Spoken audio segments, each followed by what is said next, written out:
ಸ್ನೇಹಿತರೆ ನಮಸ್ಕಾರ. ಸ್ನೇಹಿತರೆ ಹೇಗಿದ್ದೀರಾ? ಆರಾಮಾಗಿದ್ದೀರಾ? ಸ್ನೇಹಿತರೆ ಯಾರಾದರೂ ಮೊದಲನೇ ಬಾರಿ ನಮ್ಮ ಚಾನಲ್ ನೋಡ್ತಿದ್ರೆ ಈಗಲೇ ದಯಮಾಡಿ ಸಬ್ಸ್ಕ್ರೈಬ್ ಮಾಡ್ಕೊಳ್ಳಿ, ಹಾಗೆ ಪಕ್ಕದಲ್ಲಿ ಕಾಣೋ ಬೆಲ್ ಐಕಾನ್ ಒತ್ತಿ. ಸ್ನೇಹಿತರೆ ಈ ವಿಡಿಯೋನಲ್ಲಿ ನಾನು ಹೇಳಬಯಸುವುದೇನೆಂದರೆ,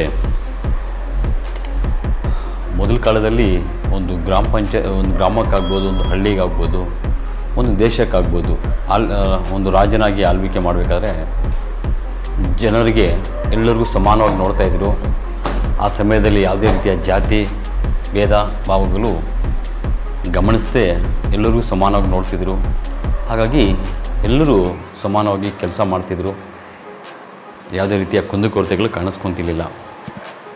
ಆದರೆ ಈಗಿನ ಕಾಲದಲ್ಲಿ ಈ ಕೆಲವು ಪಕ್ಷಗಳು ಒಂದು ಜಾತಿಗೆ ಎತ್ತಿ ಕೊಟ್ಟು ಇನ್ನೊಂದು ಜಾತಿಗೆ ಹೀನವಾಗಿ ನೋಡೋದು ಯಾವಾಗ ಶುರುವಾಯಿತೋ ಸಮಾಜದಲ್ಲಿ ಅಶಾಂತಿಯನ್ನು ಉಂಟು ಮಾಡೋ ಪರಿಸ್ಥಿತಿ ಬಂತು. ತುಂಬ ಚಿಕ್ಕ ವಯಸ್ಸು ಯುವಕರಲ್ಲಿ ಕೂಡ ಅವ್ರ ನಡೆ ನುಡಿ, ಅವರ ಯೋಚನೆ ಅಭಿವೃದ್ಧಿ ಕಡೆ ಆಗ್ಬೋದು. ಕಷ್ಟಪಟ್ಟು ಅಪ್ಪ ಅಮ್ಮ ಲಕ್ಷಾಂತರ ರೂಪಾಯಿ ಖರ್ಚು ಮಾಡಿ ವಿದ್ಯಾಭ್ಯಾಸ ಮಾಡಿದ್ದಾರೆ. ನಾನು ತುಂಬ ಚೆನ್ನಾಗಿ ಬೆಳೆದು ಏನೋ ಒಂದು ನಮ್ಮ ಅಪ್ಪ ಅಮ್ಮನಿಗೆ ಹೆಸರು ತರೋಣ, ನಮ್ಮ ಊರಿಗೆ ಹೆಸರು ತರೋಣ, ನಮ್ಮ ರಾಜ್ಯಕ್ಕೆ ದೇಶಕ್ಕೆ ಹೆಸರು ತರೋಣ ಅಂತಹ ಯೋಚನೆ ಮಾಡೋ ಬುದ್ಧಿನೇ ಕಡಿಮೆ ಮಾಡಿಕೊಂಡು ಇವ್ರು ಕೊಡ್ತಾ ಇರೋ ಸ್ಟೇಟ್ಮೆಂಟ್ಗಳಿಗೆ, ಕೆಲವು ಬೋಳಿ ರಾಜಕಾರಣಿಗಳು ಕೊಡ್ತಾ ಇರೋ ಸ್ಟೇಟ್ಮೆಂಟ್ಗಳಿಗೆ, ಕೆಲವರು ಹೇಳುವಂಥ ಮಾತುಗಳ ಕಡೆ ಗಮನ ಹಾಕಿಬಿಟ್ಟು ಇವತ್ತು ಯುವಕರು ಅಭಿವೃದ್ಧಿ ಕಡೆ ಬಿಟ್ಟು ಕೊಮ್ಮು ಗಲಭೆಗಳು ಸೃಷ್ಟಿ ಮಾಡುವ ಕಡೆ ಗಮನ ಹಾಕೋ ರೀತಿಯಲ್ಲಿ ನಡೆದುಕೊಳ್ತಿದ್ದಾರೆ. ಸ್ನೇಹಿತರೆ, ಇದನ್ನು ಗಂಭೀರವಾಗಿ ಪ್ರತಿಯೊಬ್ಬರು ಯೋಚನೆ ಮಾಡಬೇಕು. ಯಾಕಂತ ಹೇಳಿದರೆ ಇವತ್ತಿನ ದಿನಗಳಲ್ಲಿ ತಾವೆಲ್ಲ ತುಂಬಾ ಕಷ್ಟಪಟ್ಟು ನಿಮ್ಮ ಮಕ್ಕಳಿಗೆ ಓದಿಸಿ ಒಳ್ಳೆಯ ವಿದ್ಯಾಭ್ಯಾಸ ಕೊಡಿಸ್ಬೇಕು, ಒಳ್ಳೆಯ ಒಂದು ಮುಂದಿನ ದಿನಗಳಲ್ಲಿ ಒಳ್ಳೆಯ ಹೆಸರು ಮಾಡಿ ಒಳ್ಳೆಯ ಜಾಬ್ಗಳಿಗೆ ಸೇರ್ಪಡೆ ಆಗಬೇಕಂತೇಳಿ ಯೋಚನೆ ಮಾಡ್ತಿರ್ತೀರ. ಅಂಥ ನಿಮ್ಮ ಮಕ್ಕಳಿಗೆ ಇಂಥ ರಾಜಕಾರಣಿಗಳಿಂದ ದೂರ ಇರಬೇಕು. ಅಂಥ ಸುದ್ದಿಗಳು ನಿಮ್ಮ ಮನೆಯಲ್ಲಿ ಚಾನಲ್ಗಳಲ್ಲಿ ಬರುವಾಗ ತಕ್ಷಣ ಬದಲಾವಣೆ ಮಾಡಿ ಅಂತ ಹೇಳ್ತೀನಿ. ಯಾವುದೇ ಒಂದು ಯುವಕರು ಇವತ್ತು ನಮ್ಮ ದೇಶದ ಶಕ್ತಿ ಅಂತ ಹೇಳಿ ಯೋಚನೆ ಮಾಡಬೇಕು. ಯುವಶಕ್ತಿ ಏನಾದರೂ ಅಭಿವೃದ್ಧಿ ಕಡೆ ನಿರ್ಲಕ್ಷ್ಯ ಮಾಡಿದ್ರೆ ಆ ದೇಶ ಅಭಿವೃದ್ಧಿನೇ ಆಗಲ್ಲ. ಕೇವಲ ಇವರ ಗಮನ ಯಾವ ಕಡೆ ಹೋಗುತ್ತೋ ಆ ಕಡೆ ಹೋಗುತ್ತೆ ಹೊರತು ಅಭಿವೃದ್ಧಿ ಶೂನ್ಯ ಆಗುತ್ತೆ. ಹಾಗಾಗಿ ಈಗಿನ ದಿನಗಳಲ್ಲಿ ಕೊಡ್ತಾ ಇರುವ ಬೋಳಿ ರಾಜಕಾರಣಿಗಳ ಸ್ಟೇಟ್ಮೆಂಟ್ ಕಡೆ ಗಮನ ಹಾಕದೆ ಅಭಿವೃದ್ಧಿ ಕಡೆ ಗಮನ ಹಾಕಿ ಅಂತ ಹೇಳ್ತೀನಿ ಸ್ನೇಹಿತರೆ.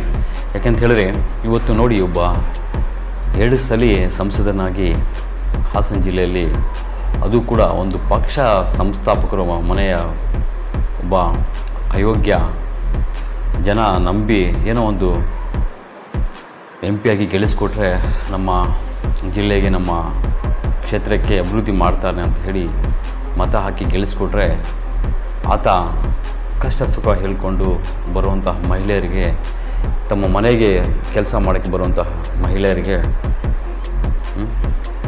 ಇನ್ನು ನಾನಾ ರೀತಿಯ ಮಹಿಳೆಯರಿಗೆ ಎಲ್ಲ ತೊಂದರೆ ಕೊಟ್ಟು ತಾಯಿ ವಯಸ್ಸಿನಲ್ಲಿ ಇರುವಂತಹ ಮಹಿಳೆಯರು ಕೂಡ ಬಿಡದೆ ಅವ್ರ ಜೊತೆ ಲೈಂಗಿಕ ಕಿರುಕುಳ ಕೊಡೋದು ಅಷ್ಟೇ ಅಲ್ಲ, ತುಂಬ ಅಸಭ್ಯತೆಯಾಗಿ ನಡೆದುಕೊಳ್ಳೋದೆಲ್ಲ ವಿಡಿಯೋ ಮಾಡಿ ಅದನ್ನು ಪಿನ್ ಡ್ರೈವ್ನಲ್ಲಿ ಸೇವ್ ಮಾಡಿ ಇಟ್ಕೊತಾನಂದರೆ ಇಂಥವ್ರಿಗೆ ಸರಿಯಾದ ರೀತಿ ಶಿಕ್ಷೆ ಕೊಡುವ ನಮ್ಮ ದೇಶದಲ್ಲಿ ಕಾನೂನುಗಳು ಇಲ್ಲವೇ ಇಲ್ಲ. ಇವತ್ತು ನಮ್ಮ ದೇಶದ ಕಾನೂನುಗಳು ಕೇವಲ ಬಡವರ ಮೇಲೆ ಪ್ರಯೋಗ ಮಾಡ್ತಾರೆ ಹೊರತು ಹಣವಂತರ ಮೇಲೆ, ಒಂದು ರಾಜಕಾರಣಿಗಳ ಮೇಲೆ ಪ್ರಯೋಗ ಮಾಡಲ್ಲ. ಇದೇ ತಪ್ಪು ಒಂದು ಸಾಮಾನ್ಯ ಯಾರಾದರೂ ಒಬ್ಬ ಮನುಷ್ಯ ಮಾಡಿದರೆ ಎಷ್ಟೊತ್ತಿಗೆ ಏನೇನೋ ಆಗ್ತಾಯಿತ್ತು, ಆತನ ಮನೆ ಬುಡದ ಸಮೇತ ಕಿತ್ತು ಬಿಸಾಕ್ತಿದ್ರು. ಯಾಕಂದರೆ ಇಲ್ಲಿ 1-2 ಮಹಿಳೆಯರಲ್ಲ ಸ್ನೇಹಿತರೆ, ಸುಮಾರು ಸಾವಿರಾರು ಮಹಿಳೆಯರಿಗೆ ತೊಂದರೆಗಳಾಗಿರೋದು ಇಡೀ ಹಾಸನ ಜಿಲ್ಲೆಯಲ್ಲಿ.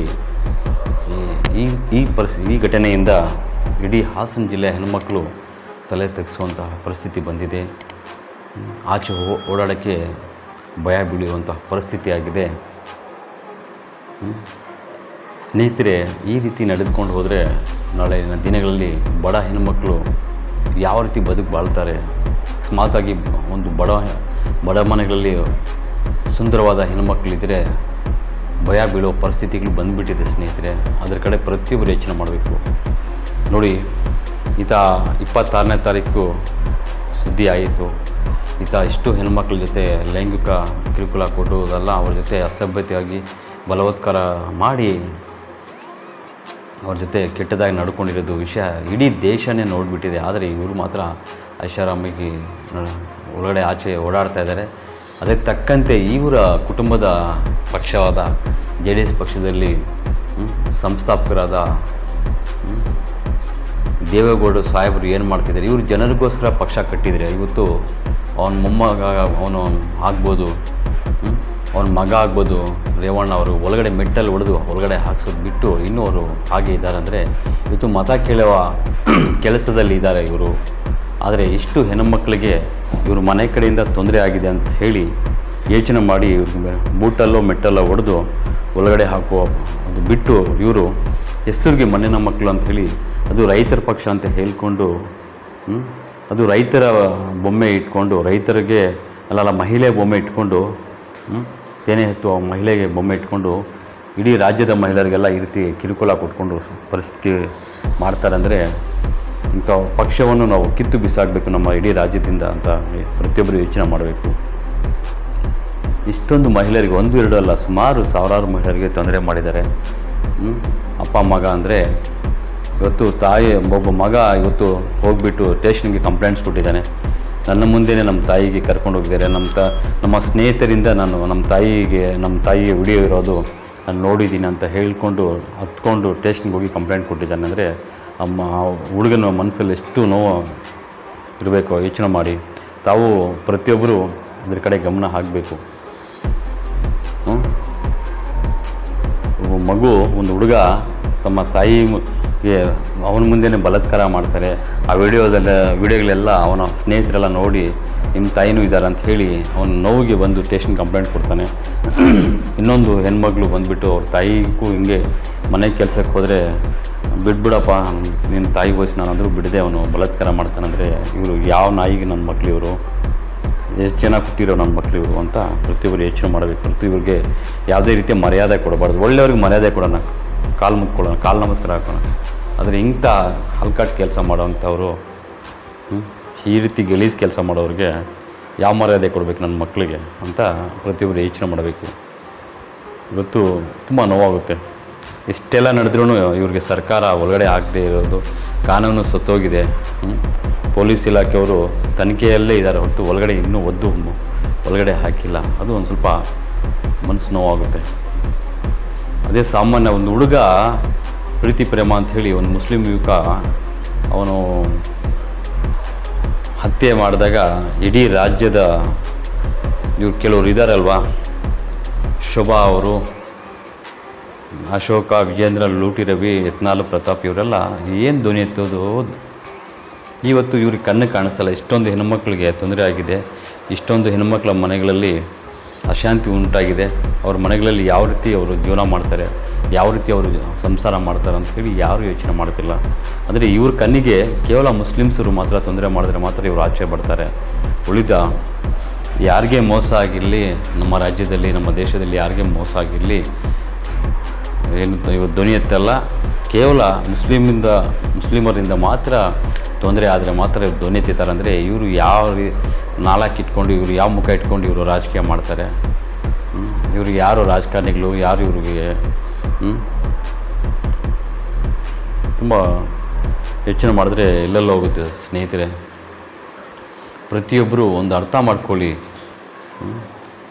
ಒಂದು ಹೆಣ್ಮಕ್ಳಿಗೆ ತೊಂದರೆ ಆಗಿದ್ರೆ ಬಿಡಲ್ಲ. ಅಂಥದ್ದು ಸಾವಿರಾರು ಹೆಣ್ಮಕ್ಳಿಗೆ ತೊಂದರೆ ಆಗಿದ್ರು ಅವ್ರು ಇನ್ನೂ ತಿರುಗಾಡ್ತಾ ಇದ್ದಾರೆ, ಇನ್ನೂ ಚರ್ಚೆಗಳಲ್ಲಿ ಮಾಡ್ತಾಯಿದ್ದಾರೆ. ಇವ್ರಿಗೇನು ಒಳಗಡೆ ಹಾಕಿಲ್ಲ ಅಂದರೆ ನಾಳೆ ದಿವಸ ನಿಮ್ಮ ಹೆಣ್ಮಕ್ಳಿಗೂ ತೊಂದರೆ ಆದರೆ, ನಿಮ್ಮ ತಾಯಂದಿರಿಗೆ ನಿಮ್ಮ ಹೆಣ್ಮಕ್ಳಿಗೆ ತೊಂದರೆ ಆದರೆ ನೀವು ನಿಮ್ಮ ಈ ಪರಿಸ್ಥಿತಿಯಲ್ಲಿ ಇಟ್ಕೊಂಡು ಯೋಚನೆ ಮಾಡಿ ಸ್ನೇಹಿತರೆ. ತುಂಬ ಮನಸ್ಸು ನೋವಾಗುತ್ತೆ. ಆಚೆ ಹೆಣ್ಮಕ್ಳು ಕಳಿಸೋದೇ ತುಂಬ ಭಯಂಕರವಾಗಿದೆ.